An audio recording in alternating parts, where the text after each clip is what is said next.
ప్రభుత్వానికి చిత్తశుద్ధి లేదని కాకినాడ జిల్లా అంగన్వాడీ వర్కర్స్ అన్నారు. తాము విధులు బహిష్కరించినప్పటి నుండి గర్భిణీలకు, చిన్నపిల్లలకు రేషన్ నిలుపుదల చేశారని, సచివాలయ ఉద్యోగులతో రేషన్ సక్రమంగా అందడం లేదని తెలుసుకుని రేషన్ పంపడం ఆపేశారన్నారు.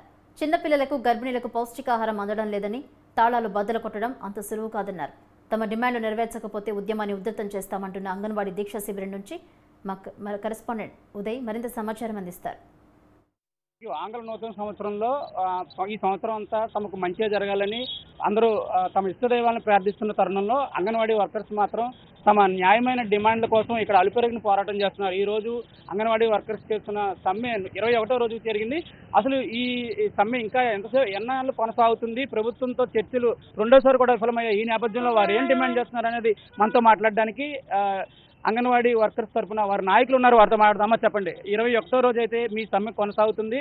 ఆంగ్ల నూతన సంవత్సరం నాడు కూడా మీరు అలుపెరగిన పోరాటం చేస్తున్నారు. మీరు ప్రభుత్వాన్ని ఏం డిమాండ్ చేస్తున్నారు? మేము ప్రభుత్వానికి చెప్పేది ఒకటండి, కనీస వేతనం అమలు చేయాలని, అలాగే సుప్రీంకోర్టు తీర్పు ప్రకారం గ్రాట్యుటీ అమలు చేయాలని మేము కోరుతున్నాం. మొత్తం మా డిమాండ్స్ వచ్చి 11 డిమాండ్స్ ఉన్నాయి. ఆ డిమాండ్స్లో ఏవో చిన్నవి ఒప్పుకుని మేము మీ కోరికలన్నీ నెరవేర్చాం, మీరు విధుల్లోకి హాజరవ్వాలని బొత్స సత్యనారాయణ గారు ఈరోజు చెప్పి ఉన్నారు. మా మెయిన్ డిమాండ్ అయితే కనీస వేతనాలు, గ్రాట్యుటీ. ఈ మెయిన్ రెండు డిమాండ్స్లోనే మిగిలిన డిమాండ్స్ ఉంటాయండి. ఆ రెండు డిమాండ్స్ వాళ్ళు నెరవేర్చే వరకు మేము ఎట్టి పరిస్థితుల్లోనే సమ్మె అయితే విడనాడేది లేదు. ఇంకా సమ్మెని ఉధృతం చేస్తాము. ఇవన్నీ అబద్ధాలు మాట్లాడుకుంటూ ఈ ప్రభుత్వం ఇలాగా పచ్చి అబద్ధాలు చెప్తుంది. 10,500 జీతం ఆల్రెడీ మేము అప్పుడు ఇచ్చుకున్నప్పుడు ఆయన వచ్చి 1,000 రూపాయలు పెంచారు. కానీ 10,500 కూడా మేమే చేసామని ఆయన చెప్పుకుంటున్నారు. అది కరెక్ట్ కాదు. చంద్రబాబు నాయుడు హయాంలో 7,000 10,500 చేశారు. ఆయన 10,500 చేశాక ఈయన 1,000 పెంచారు. పక్క రాష్ట్రంలో 13,650 రూపాయలు ఇచ్చినప్పుడు మీకు 1,000 పెంచి 14,650 ఇస్తామని ఆయన హామీ చేశారు. ఆ హామీనే మేము అమలు చేయమని కోరుతున్నాం. ఈరోజు జనవరి 1 వచ్చింది, అందరి ఇంట్లో పండుగ జరుగుతుంది. జగనన్న గారి ఇంట్లో కూడా పండుగ చేసుకున్న పరిస్థితి.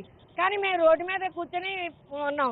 అయినా సరే ఆయన ఎట్టి పరిస్థితుల్లోనే మాకు ఏ విధమైన హామీ నెరవేర్చట్లేదు.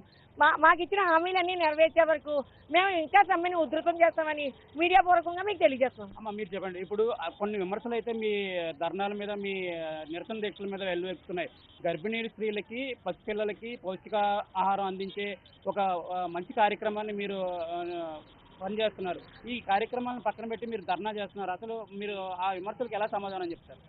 మేము ఉన్న రేషన్ అంతా మేము ఇచ్చి గర్భిణీలకి, పిల్లలకి మేము అడిగామండి. అమ్మ, మా పరిస్థితి ఇది, మా సమస్యలు ఇది, మేము సమ్మెలోకి వెళ్ళబోతున్నాము అంటే వాళ్ళందరూ మాకు మద్దతు ఇచ్చారండి. ఏరియాలోను మమ్మల్ని అందరూ టీచర్ గారు మీరు వెళ్ళండి, మేము ఉన్నాను.